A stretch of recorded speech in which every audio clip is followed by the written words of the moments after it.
Do y'all hear that too? Like a robot voice saying this is being recorded? Okay. Always good to make sure we're, on the up and up, legally and morally and all those things. Incidentally, I haven't had anyone email me or message me in any way to object to recording, but just to reiterate, you are absolutely free to do that. I'm happy not to record the session that you're in if anyone, feels better about that. Or you can always, keep your screen off and answer in the chat. The chat is not being included in part of the recording, so you can always address things that way. So on my list of people, I have Celery, Jed, Ethan, Sam, Teresa, AA. AA, tell me again, what do you prefer to be called? AA. Okay, cool. AA and Hytham. So that's 7 people. There are 42 questions total. So I normally try to get, try to divide them up as evenly as I can. If you get more or less questions, I assure you that it's completely random. So you should never feel picked on. Because for the simple reason that I lack the speed of wit to intentionally tweak things. It looks like we're each going to get 6 questions this time, so that works out really well. If anyone would like not to answer, feel free to send something in the chat. But as I always say, if you haven't done your homework, you should still try to answer, because there's absolutely nothing wrong with struggling. I will help you get through it. And everyone will gain a little something from seeing the process broken down as much as possible while we struggle through it. So you're encouraged to do that. And just starting out, before we jump into the exercises, I wanted to open up a time where if anyone has questions that they would like to ask before we get started. Question. So the preposition etbe, would that be, it's not just like about, but it's also regarding. So if I were talking a philosophical text, like De Anima, I guess the corresponding Coptic would be like etbe psuke? Yes, okay. That's exactly what it would be.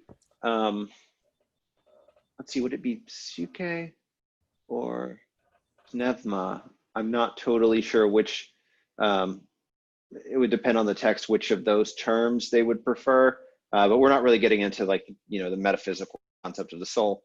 But yeah, just to say like the equivalent of Latin de is etbe in Coptic actually comes etymologically from a phrase which in late Egyptian is er jeva, or er jeva, which means like in exchange for. So could you spell it out please in the chat? I'm going to try to put it in there. I have to make sure I remember it correctly too. I think it's jeva with an aleph, er jeva. And I can even put, I want to put the hieroglyphs. Er jeva. Oh, it seems so simple, but I can't think of it.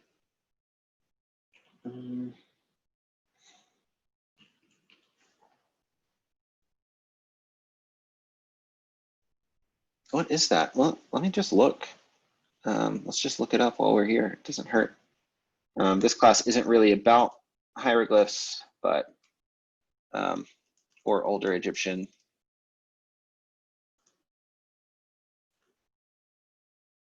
It's this thing. Oh, that's what I couldn't think of. This, I forget what it is. I think it's a, it's like a skep. It's like tied up reeds or something. But that literally means in exchange for, and then as a verb, it's like to replace something with something else. So it expanded in meaning to, from originally meaning like this for that, it became sort of more abstract in its meaning, like something refers to something else. Is that Michael again? Michael, do you prefer Michael? I have 2 Michaels. Yes. Michael, yes. Oh, sorry. Yeah, you are also Michael. Let me change my name. Sorry. Okay, so we have Michael. Look at your last name. Michael, well, Jones and Michael Lee. If it's okay with you, I will just push you in that way, just so we have some way of being precise. And it looks like we added another person, Mustafa. Yeah. Yeah, gotcha. Okay, I'm just making sure I have everyone in the list for when we start translating the exercises. So now I see, it looks like 10 people, so 4 each. Are there any more general questions? That was a good one, Sam. That even gave us a little bit of hieroglyphic etymology, which, like I said, there is no, hieroglyphic prerequisite to this class. It's actually the other way around. This class is the prerequisite to a hieroglyphic class that I plan to do in the future. But it, never hurts to just glance at those things. Any other questions? Okay, well, in that case, we will. Oh, was I not sharing my screen the whole time I was doing that? I wasn't. Okay, so let's just go back to that again. So this is what I was looking up and describing. It was this hieroglyphic character that I was trying to think of in the spelling of Jeba. It's a triliteral. Jeba. Yeah. Originally meant in exchange for, and it had a much narrower meaning. It was like taking something and replacing it with something else.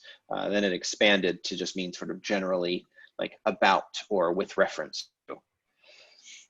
Okay, so great question. And we'll just get started with the exercises. Like I said, I'm going to do them in groups of 4 so we can move a little bit more quickly. And it looks like celery is the first up. All right, good. This is one of the one I actually know. So it's hejum pajoy. And Good. that would mean,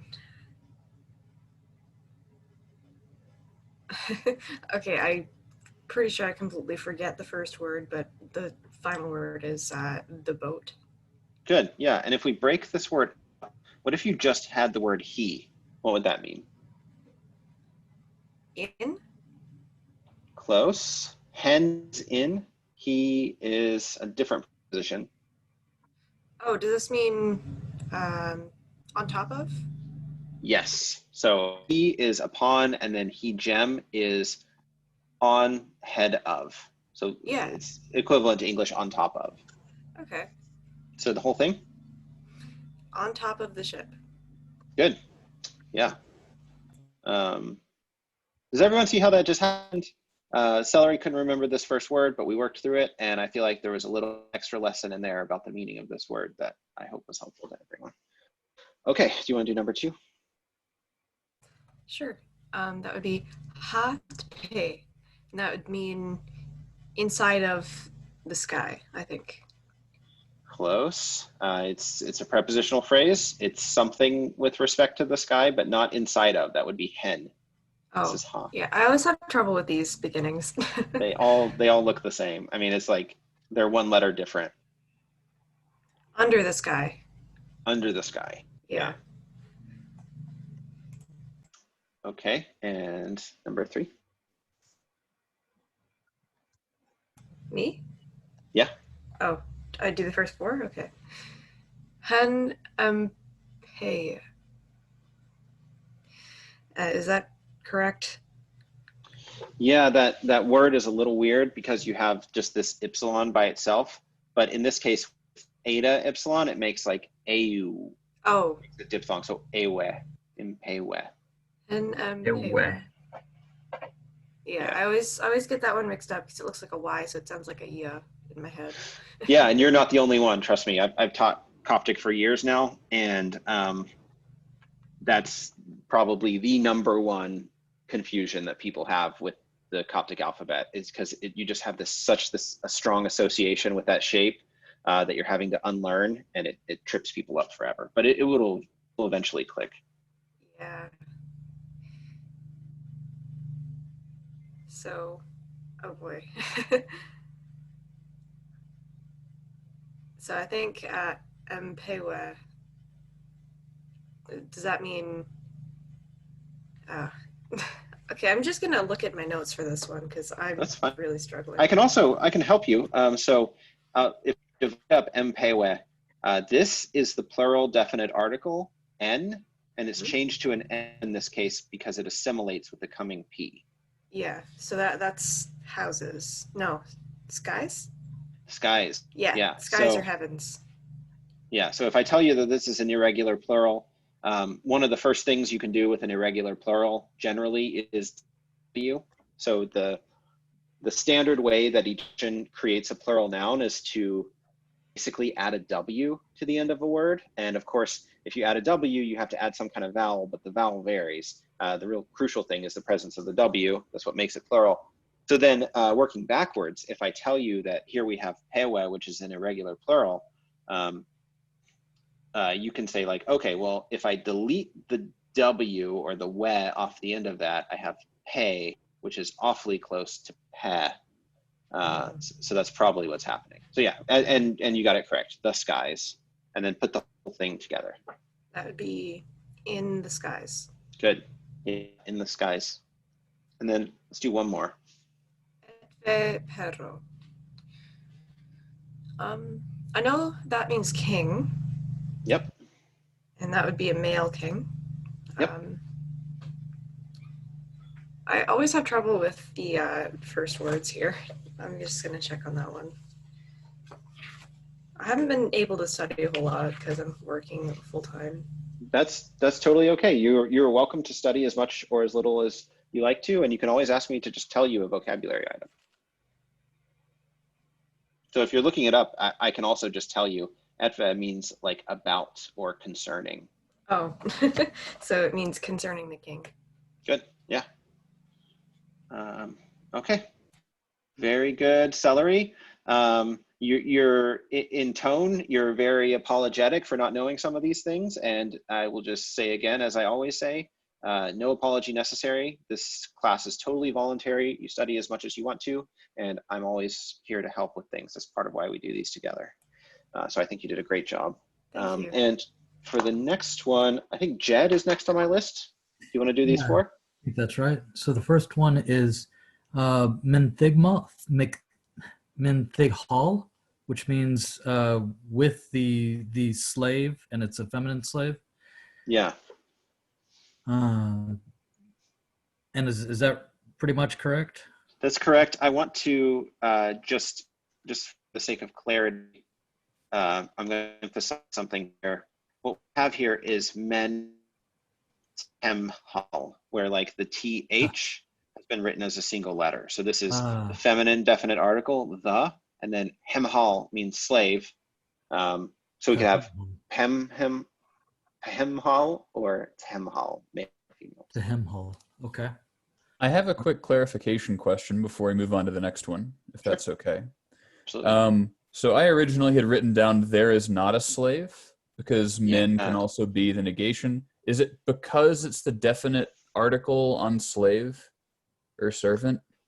It is. So, the first thing to say is that all language is fundamentally probabilistic, right?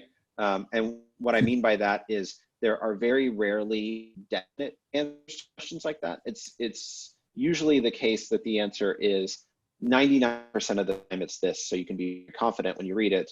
Okay. But the other is, of course, possible. So it is theoretically possible that we could see there is not the female slave. It's a little bit awkward, doesn't make total sense, because if you say the female slave using the definite article, Right. it's one that presumably we both know about, so it exists. And Right. then You would, I guess, to negate it, you'd say like thimhal on. that would be the negation of some sort of sentence construction. So temhal on by itself doesn't it just doesn't compute for me. But Okay. what you could say is men hemhal. Okay. So you could say just like this, there is not slave. Okay. Make it indefinite. Yeah. All right. Thanks for the clarification. Sure. And with men, you actually don't need the article. So instead of men hal, just men hemhal. Thank you. Sorry to interrupt. No. So will that one mean with the servant girl? Yes, with the servant girl.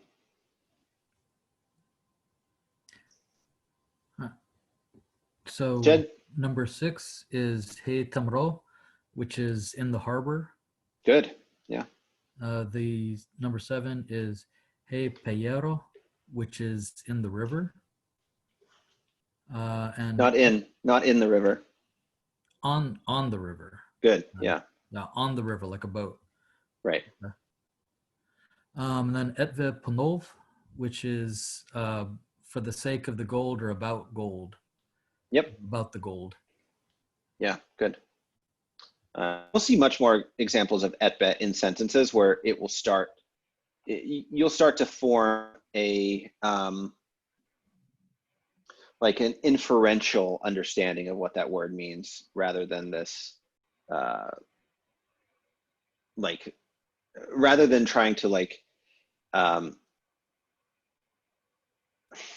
it's not really deduction versus inference, but rather than trying to like put together all of these possible meanings and create something, you'll be like sort of distilling how it's actually used, and that will make a lot more sense. Because I can easily imagine a sentence where it's like, we did this on account of the gold, or they spoke about the gold, or whatever. It has this fuzzy meaning. And prepositions in general, I don't know if I've said this before, prepositions in general do not translate between languages very cleanly. So even very closely related languages, the prepositions won't translate well. And the example I always use is like cafe au lait, which is a phrase, a loan phrase in English, but if you actually analyze it, coffee to the milk doesn't make any sense in English. You can't translate it literally. We would translate it as coffee with milk, but French doesn't use the word with, because prepositions are very idiosyncratic within their own language. So yeah. Right now we're just doing the best we can. So great job, Jed. Ethan, do you want to take the next 4? Yes, sorry, I was muted. Hen Nimroe, which I believe means in the harbors. Good, yeah. Ha Pajoy, meaning under the boat. Good. Bad place to be.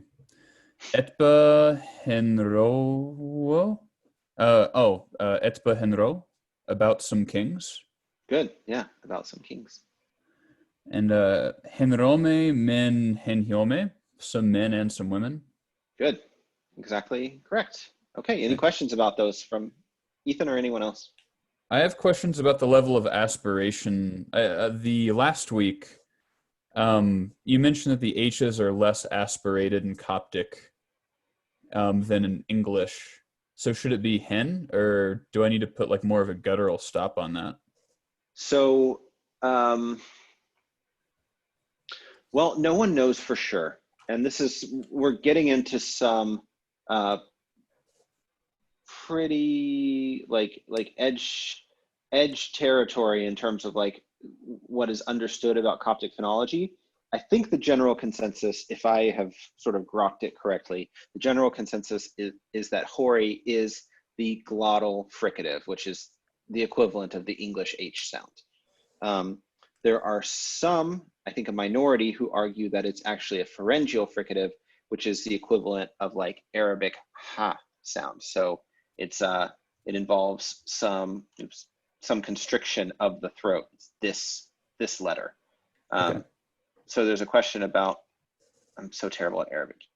There's a question about whether it's this or this, right? Okay.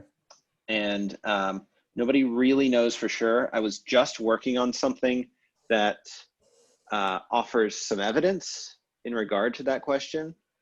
And if I remember correctly, the pharyngeal, so this letter, when writing this Arabic letter in Coptic script, they tend to use hori, but they also tend to draw a little Arabic letter above it to say like, I mean this H. Whereas with he, they tend to just use hori and not gloss it. So that strongly suggests to me that this is just like the English H, a glottal fricative. Thank you. Yeah, good questions. I'll try to answer those questions as best I can without spending too long on them. But that's the subject of research that I'm doing. So we're getting into a territory where I can tell you what most people think, but I can't tell you for sure what the answer is. Anyway, okay, so I think it's this next group, and I think it belongs to, so that was just Ethan. I think these belong to Sam if you want them. Okay. 13. In Dome and Hinhyoa, mountains and roads. Good. Ha Wolna, under the rock, or under rocks. Under a rock. Under a rock. Good. Hijin Utu, on top of a mountain. Good. Yeah. Hin Utevt, in a fish. In a fish. Good. Yeah. And when you said Hijin Udo, why did you say on top of a mountain instead of just on a mountain? He versus Hijin. Yeah. So you're making a distinction between these two. And I like that distinction. You're just adding a little bit of precision. And it's kind of what you mentioned on Reddit, you know, Hijin on the head of. So like, I guess he will be like, could be on a side, could be near the base, somewhere physically on, versus Hijin really on the pinnacle of, the peak of. Yeah. I don't know if it's that precise. You're identifying the correct distinction. So he is a little bit more general in meaning in terms of how it describes this relationship, where Hijin is a little bit more precise. It means something is above something else in some way and then immediately adjacent to it from above, right? Whereas he is on where it can have kind of these expanded analogous meanings, like we can say Pahat Hipnuv, the silver and gold, which is literally the silver upon the gold. So it can kind of, you can have these more extended meanings with he, because Hijin is actually just locating something on top of something else. Yeah. Question about so like with Dao and Pi, I know English speakers tend to have a problem with over aspirating a lot of these consonants. Mm-hmm. Would it be safer to pronounce them as just our simple voiced consonants? Yes. So, okay. So not only is it safer, it's exactly correct, because in American English, what we call the voiced consonant is actually just an unaspirated voiceless consonant phonetically. So for instance, 16 would be hin devt would be better to say. Hinu devt. Okay. Thank you. Yeah. All right, good. Great question. Sorry if getting into any of that phonetics gets a little out there. But it's one of those things, like, you know, 10 years ago, I was a freshman in college and I was first learning these things. And a lot of those phonetic discussions were going over my head. But then you kind of just like get immersed in those kind of discussions, and eventually it makes sense. So if anyone listening now feels like that distinction doesn't make any sense, you know, just bear with us and you'll hear enough of it that it will eventually start to click. Okay, so good job, Sam. Teresa, do you want to do the next four? Sure. So, okay. Oh, sorry, do I have another question? No, actually not. Nope. Okay. Alrighty. So he on some houses. Hang on one second, Teresa. This letter, what sound does it make? Oh, it's an A sound. Yeah. So, hinny. An A. Yeah. That's also one of those things where people confuse that one forever, just like the Epsilon. But yeah, he hin A on some houses. Alrighty. Then 18. Men uhelo. With an old woman. Good. Why didn't you translate this? There is not an old woman. I don't know. Usually they put a period when they want it to be a full sentence, I thought, in the Okay, yeah, text. that's fair. That's a good reason. Like, a lot of reading a language is about context. Even you might realize it, but you use English sentences every day that placed in another context would have a totally different meaning. So using context to understand what's being written is a good instinct. It kind of seems a little bit like a bit of a cheat here, and I use that word, you know, as positively as possible. It feels like you're kind of using extra information that you're not supposed to have, but that's really not the case. You should use every piece of information you have because that's how language works. But if let's say the scribe had made a mistake and put a period, we would still probably decide that this means with an old woman, for the simple reason that there's article. So in general, when we have the word men, meaning there is not, the noun doesn't have an article in it. It's just men hello. There is not an old woman.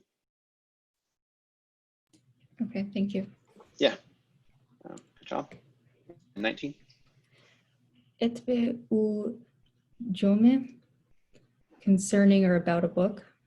Good, yeah. And then etve pu uain, concerning the light. Good, yeah, excellent. Thank you. Okay, any question about those four? All right, in that case, well done, Teresa. We'll move on. Part B. And I have AA. All right. So one is Endevdembiro, the fish plural of the river. Good, and excellent pronunciation, I must say. That you took what Sam and I just said and implemented it immediately. So well done. Great. Two is Negeo and Enrome, the ships of the men. Good. Three is N.A. Embero, which is the houses of the king. Good. And four is Bran and Bello, the name of the old man. Good, yeah. And then in this case, that as you correctly noticed, that this P is aspirated, right? Because that's essentially, there's really not a phonetic difference between unaspirated P plus H and aspirated P. I suppose there is a little bit, like this might theoretically have a longer voice onset time. But yeah, so Bran Impello, excellent. The name of the servant man. I'm sorry, the name of the old man. Yeah. Okay. Any questions about those four? In that case, going on, I have Hytham. Greetings. Number 5, it would be Pnoin in Tibet. Yeah, you can combine the N and the T, like Ploin and Be. You can kind of just roll them together into one. Hytham, you're a native Arabic speaker, correct? Yes, Egyptian Arabic. Egyptian Arabic. So this Coptic phonotactics work a lot like Egyptian Arabic does, where like sequences of words will sort of tend to kind of merge together and make like one phonetic whole. And then the choice of where you put like epenthetic vowels depends on kind of entire structure. So here, Poin ends in a consonant, and then Ntbe, we would probably put a little vowel sound right here and then just merge these into a consonant cluster. Although it seems like we need something. And like you said, Ntbe or Enetbe. I'm not sure. Can you read it again? Boin in Tibet. Yeah, I think that might be how it should be, actually. Interesting. Well done. Yeah. Okay, and can you translate it? It would be the light of the sky. Good. Number 6, it Bemoy in Temro. Good. The water of the harbor. Good. Number 7, Bran in Tibro. That means the name of the queen. Good.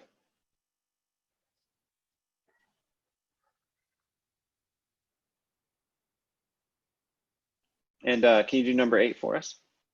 I'm sorry, my phone just froze. I'm sorry. Oh, it's okay.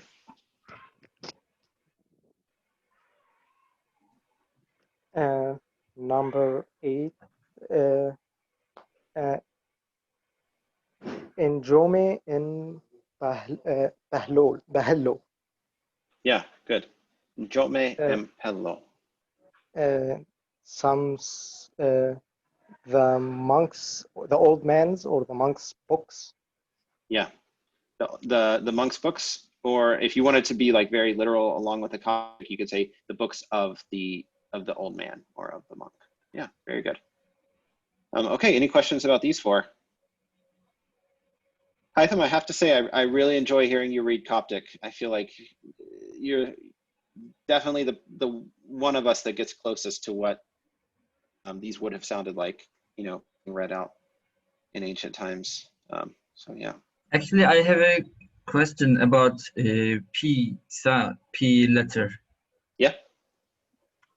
Is that something like P or not unstressed P, like B?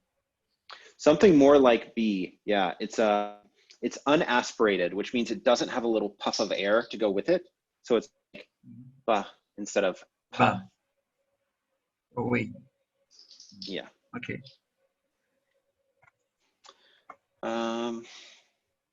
Okay. Yeah, 9 through 12. Let's see. I have Michael Noel Jones. There we go. Couldn't unmute myself. Okay. Pamo Piero. Got that one wrong earlier. The water of the river. Good. Hinone and Teptoi. Petol, sorry. Yep. Some stones of the mountain. Uhumhal and Tepro. The king of the king. There's a slave of the king. Good. King's slave. Tes him Behumhal. So the wife of the slave. Yeah. And I'll just mention real quickly, this last phrase is a little bit weird because we would expect to actually have the word hime, meaning wife. Eshime really means woman. So it literally says the woman of the male servant, which is, I think, as odd in Coptic as it would be in English to say the woman of someone instead of wife of someone. But we haven't actually seen the word wife yet. So that's why that sentence is a little bit weird. But not a big deal. And you did a great job, Michael. So now on the list, we have other Michael Lee. Yes. Owen hen pu hen empewe. So in the there is a light in the skies. Yeah, good. There's a light in the skies. Okay, number 2, a man tebet hen temro. There's no fish in the river. Amro is harbor, right? Harbor. There's no there's no fish in the harbor. Good. And number 3, men mo hem pay arrow. There's no water in the river. Yeah, and I'm going to pick on your pronunciation just a little bit here. Hemp yero. This is probably a consonant. So it's probably piero, like that's a consonant cluster. But and then I feel like we need Hytham for this, but wherever that vowel naturally gets inserted to break up these 3 consonants, I don't know why highlight is so uncooperative. So we have MPY, right? Hempiero. You probably need a vowel, maybe hempiero. So maybe you do put a little vowel in there. I don't know, Hytham, would you like to read this sentence for us? I would read it as Min moi hempiero. Yeah. Nice. Sorry to pick on you all the time, Hytham, but you just have you have a special gift that none of us can access. I mean, I'm flattered because I don't have. I'm not a specialist. Yeah, but it's super useful. I used to speak Egyptian Arabic really well, and you know, that was however long, 10 years ago, and yeah, sad. Anyway, thank you for doing that. So, Michael, do you want to do number 4? Yes. Owen, oh hello, he te here. There is an old man on here. I forgot the meaning of here. Road. Ah, okay. So there's a word man on the road. Right. Yeah, Hiei, Lambden uses it a bunch in the first chapters, and then we haven't seen it at all in our Gnostic reading class. It's just not really as common a word as the book makes it seem. But you know, we're just starting out, so we get a little bit artificial vocabulary. Mm-hmm. Okay, thanks, Michael. Mustafa, do you want to do the next 4? Yeah. On Hentemru. There is no stone in the harbor. No stone? There is actually there is some stones in the harbor. Yeah, exactly. There are some stones in the harbor. Manni Hijem Ptu. There is no house on the mountain.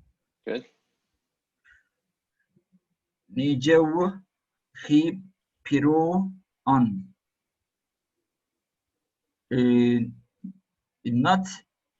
Not a ship, not ships. There is no ships actually, as I understand. He Piru on the river. There is Not no ships quite. on the river. So what if you just translated this part that I've highlighted? Pretend that the rest doesn't exist. Nejeu hipiaro. How would you translate that? Ships on the river. What kind of ships? Plural ships. Actually, is it definite or indefinite? Actually, definite. Yeah. So Nejeu, how would you translate that? Nejeu, the ships. Good. Okay, so Nejeu hipiaro. The ships on the river. Right, and you could even, this could be a complete sentence, right? The ships are on the river. And then if you have on at the end, that negates the whole thing. So how do you translate that whole thing? No ships. Not ships exactly. On the river. Not no ships on the river. It's the ships are not on the river. Yeah. So we're not saying there are no ships. There are, and we know which ones they are. They are the ships that we both know about, but they're not on the river, right? They're somewhere else. They're in the ocean or whatever, or they're in the harbor. Does that make sense? Yeah, actually, yeah. And I point that out because your next sentence will be the other one. Yeah. Manjoy, he Peru. There is no ship. Actually, it's that sentence. There is no ship on the river. Yeah, exactly. So this is the Coptic equivalent of what you said first for number 7. And then, you know, there's a slight difference in the way they're constructed, and there's a slight difference in meaning. This assumes the existence of ships and then tells us where those ships aren't. Whereas this denies the existence of ships on the river. Whether there are ships somewhere else or whatever, say. As I understand, the negated 7 negation form is much more specific use. Like there is just for one word for ships. It is. It negates a different thing. So men negates the existence of the thing. So there is no ship on the river. saying like a ship on the river does not exist. Whereas this on, it actually negates the clause, right? So the statement itself is the ships are on the river, and it says that statement is not true, but it says nothing whatsoever about whether the ships exist or not, or where they might be, or anything. It just negates this whole statement. So they are really quite different implication. It gets especially confusing because even native Coptic speakers would kind of mix them a little bit. And that's a natural thing that happens cross-linguistically. We tend to mix those different types of negation and not use them as precisely as they might be used. But here, because we have these two, we have a very clear distinction in meaning. The ships are not on the river, and there are no ships on the river. Any questions about that? I know that's a little bit confusing. It never stops being confusing, by the way. Like whenever I put those things side by side, I have to like very specifically, put in mind exactly what's being said. Yeah, anyway, so we have 2 left, and I think everyone has got a chance to read. So I will give these 2 to whoever asks for them first. So who wants to do these 2?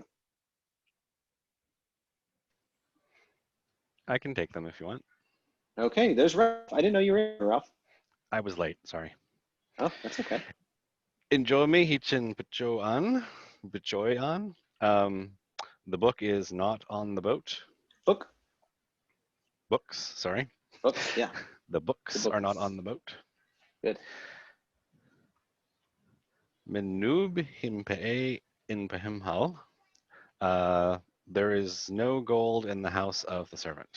Good, excellent. Okay, so thank you, Ralph, for bringing us home. Are there any more questions about the exercises before we move on to lesson 3? I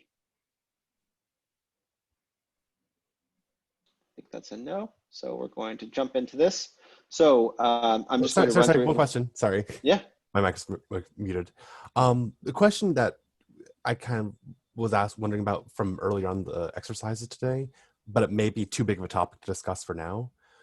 With pe and pewa, what explains the vowel change from epsilon to eta?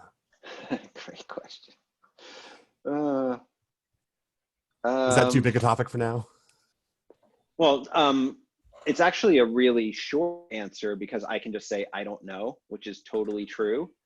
And yeah, I think we're going to have to skip that topic for now. But the short answer is I don't think anybody knows. So there's still a debate in the study of Egyptian linguistics about whether the distinction between epsilon and eta is one of length or vowel quality. So are these 2 different sounds, or are they the same sound, but one is pronounced longer in time than the other? Nobody knows for sure the answer to that question, and it's still pretty fiercely debated in Egyptology, actually. It's one of those funny sort of debates where there's this saying that like, the debates are so fierce because the stakes are so low. It's one of those like academic debates where people tend to take a side and argue very strongly for it. But the truth is that we have no certain answer. What do I think? I honestly don't know what I think. I kind of go back and forth on this one. My advisor, Jim Allen at Brown, is convinced that they are a difference in quality. I did find some evidence to support that interpretation in this project that I'm working on, but I'm actually reworking that project and improving it. So I'm not sure where the answer is going to come out. So yeah. So one possible answer is that pe, the singular, actually ends in a consonant, something like a glottal stop. So it would be pronounced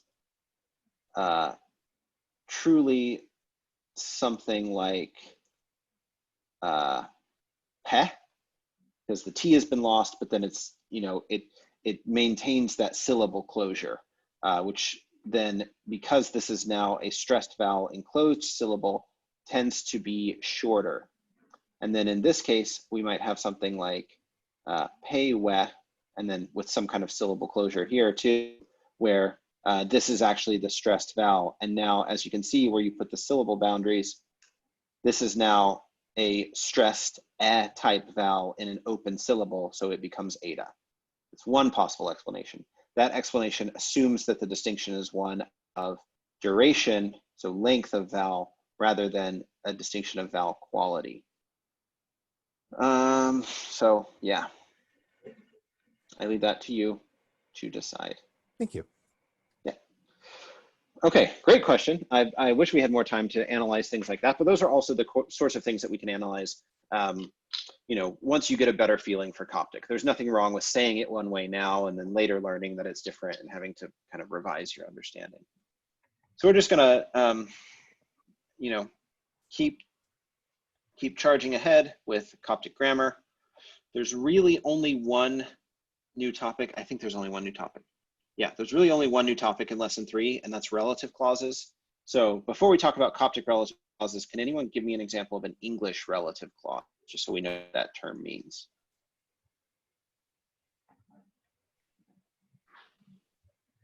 The phone that is in my pocket.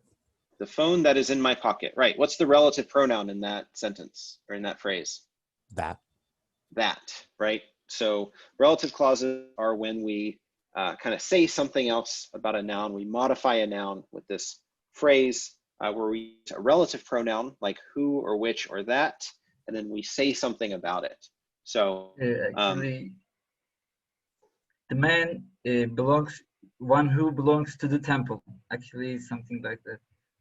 yeah, the man who belongs to the temple. That is a relative clause. That's actually a relative clause with a verbal predicate. With the relative clause, we have a verb belong. So who belongs actually forms a verbal phrase. In this case, we're really only looking at relative clauses that are themselves adverbial sentences. So for example, the man who is in the house at hempe is, that's like hempe is the prepositional phrase that forms an adverbial clause. So who is in the house? Just like our sentences that we saw in the previous chapter, like prome hempe, the man is in the house. And the way that you make relative clauses in Coptic really couldn't be simpler. You just put the word et. That's all there is to it. So it doesn't matter the gender of the noun, the number of the noun. It's just always the word et. It's the relative pronoun. So teshime et he te hie, the woman who is on the road, et, still the same. And in hela et hen te nete, the old men who are in the monastery, again, still et, doesn't matter that the noun is plural. And you can see how relative clauses act sort of like an adjective. They describe the noun that they're associated with. So we have some old men. What about those old men? How do we identify which ones we're talking about? Well, they're the ones who are in the monastery. So that gives us a little bit of more information about them, just like an adjective would. We could say the monastery dwelling old men or something like that. There's this added thing that we can do in Coptic where we can treat the relative clause as though it were sort of its own noun, and we can just add the article to it to make the one who does the thing. So pet hempei is the one who is in the house. The relative phrase et hempei means who is in the house, and we can just say the who is in the house, pet hempei, the man who is in the house. We can say tet mempshere, the woman who is with the child, or net heap joy, the ones who are upon the boat or the ship, the ones who are upon the ship. And then there's one last little thing. It's an idiomatic construction that Saidic Coptic likes to use. We can say prome et emal, where the word emal just means there. It's an adverb. So this means literally which is there. But when we say prome et emal, the man which is there, it's really another way of saying that man. It's an idiom that has the equivalent meaning of a demonstrative adjective. So we're saying that man over there, prome et emal.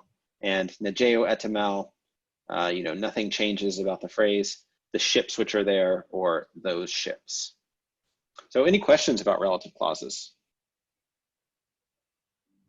I'm going to add one last little wrinkle, which Lambden puts in here. He says, relative clauses cannot be used to modify an indefinite noun. This is an important general rule of Coptic. So what he's claiming here is that we can say prome et hempei, the man who is in the house, but we can't say urome et hempei, a man who is in the house. It's actually not correct, but it's only been recently proven that you actually can use a relative clause with an indefinite noun. It's just comparatively rare, and that has to do with what relative clauses mean. They tend to define the noun further, so we tend to use them when we already have a definite noun. It's a little bit nonsensical to say man who is in the house, because we've just defined him, so we kind of want that to be a definite man. But it can be done. It just doesn't happen that often. So this is true only probabilistically. There is a correlation between relative clauses and definite nouns. It's not absolute. And once we see more constructions that allow us to form relative clauses in different ways, I'll point this out to you again and show you how exactly this works in practice, and how exactly that rule can be properly described. So there's a little bit about Greek nouns here. Not much to say about Greek nouns. They're just loan words into Coptic from Greek, just like English has tons of loan words from French. We say the chef cooked the dinner. Chef is just a French word, but we use it in English as though it were an English word. Coptic does the same thing. One slight wrinkle is that with a noun like epistole, the letter, Coptic can actually make an Egyptian type plural from that. So it can say en epistoloe, the letters. This is the same thing that we do in English, where we take a loan word like agenda, which is really a Latin plural that means things which ought to be done, and then we just make it a normal English noun. So we might say the agenda for today, where we just put an S on it as though it were a normal English noun. That's actually kind of nonsensical according to the Latin morphology of the word, but it's a loan word, so we just treat it like a normal English word. That happens occasionally with Greek words in Coptic. I can tell you that it happens so rarely that by the time you see it for the first time, all of this will be so natural that you probably won't even notice anything weird about it, because it makes perfect sense. It's a Coptic word now. They inflect it as though it were a native Coptic word. And then one more slight problem.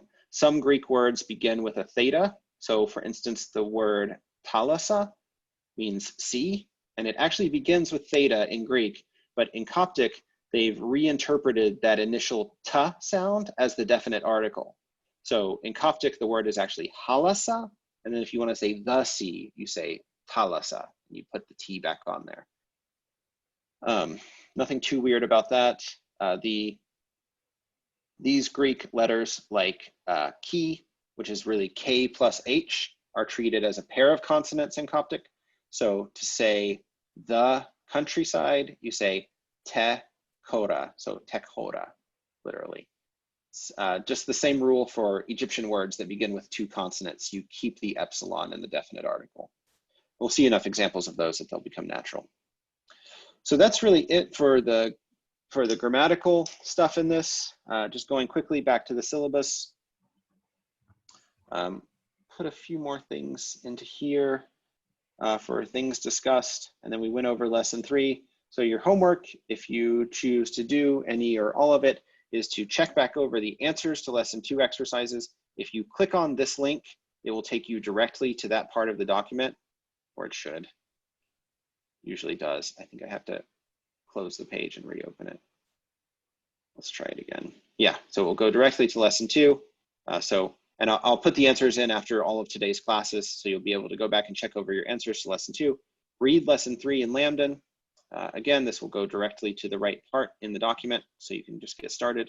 So read back through that, because I went through it rather quickly, and you might want to shore up that information. Study the vocabulary cards, use your flashcards if you choose, and then read and translate exercise 3. And then next time, just like today, we'll have open time for questions. We'll go over the exercise, and we'll look at the next lesson in the book. So we have about 5 minutes left. Does anyone have any lingering questions that they'd like to ask? Actually, I have a question, but it's something off topic. I just wonder about the Coptic grammar. It's so much lesser than the Middle Egyptian grammar. Yeah, because we understand it. One of the reasons Uh, the Middle Egyptian grammar is so complicated is because the truth is that we have no idea what's going on. We have no idea. There's a heated debate in Egyptology between the standard theorists who from University of Chicago, or if you read Hoch's Middle Egyptian grammar, that will give you standard theory, where there's a lot of interpretation that's going on based on whether there's an initial particle in the sentence or exactly what kind of sentence there is. My advisor, James P. Allen, rejected standard theory along with some other Egyptologists beginning in the 1980s. I think I would include in that list Mark Collier at the time, and then now it includes a number of people working at various European institutions. So it's a really fierce divide about how to interpret Middle Egyptian grammar, but and obviously my perspective is biased because I deliberately went to study with someone who takes the sort of the newer perspective, the rejection of the standard theory model as his hill to take a stand on. I actually don't have a very strong opinion about which one of those is correct. And having studied both very extensively, I think the answer is just that we just don't know. It's just there's not enough information for us to make a firm conclusion, and people are just going to argue about it till the end of time. So yeah, that's why Coptic grammar is so much easier, because we know Coptic. We know it. We can speak the language. Yeah. and one different question, but is there any historical text in Coptic literature? Yes, kind of. So there are some translations. There are quite a few hagiographies, which are it's the story of a saint's life. There are quite a few of those. There are some translations of some Greek stories. There are things like biographies, like Beza's Life of Shenouda, which is, it presents itself as a factual biography, but it is full of magical deeds and folklore elements, and it's clearly a folk tale, or at least it's written. It has the features of folk tales. It's not meant to be entirely true. So there are a few things, but then in general, the answer is not as much, right? Like if I wanted Egyptian Arabic folk tales, I could Hytham, you could probably tell us a dozen stories that you've heard. Or I could find a folklorist. I could go to Egypt and find a folklorist and, ask them to recite stories to me, and I could record them, and I could get, 100 modern Egyptian Arabic folk tales. We don't have that for Coptic. It's just kind of missing. They weren't written down. Maybe in modern Egyptian Arabic folklore, there is some Coptic tales. I think there are elements of Coptic tales for sure. So one of the things I would point out, we talked about this in the Sasa class before, but the presence of wells in modern Egyptian folktales is exactly paralleled in ancient Egyptian stories and in semi-folkloric biographies like the Life of Shenouda. So basically in Egyptian stories, wells are almost always kind of magical. Have you noticed that before? In folk tales, there's a lot of wells. It maybe sounds weird, but I don't know any Egyptian folktales. Oh, that's okay. They're not told as often as they were in the mid 20th century. It was not about our household. Yeah, it's okay. Have you heard there's that one folk tale about, it starts with an N, I can't remember the word, but it's the lady who lives in the Nile and tries to convince men. She's like a siren. She tries to drown men. What is her name?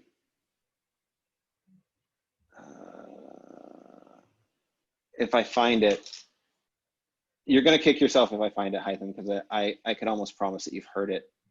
Lady who lives in the Nile and drowns people. crap. Well, this isn't very helpful. I'll look it up. I mean, if it is the story of Osiris, we all know the story of Osiris. It's clearly related to that, but it's actually an Arabic word, and I forget the Arabic word. But I'll find it between now and next time and tell you.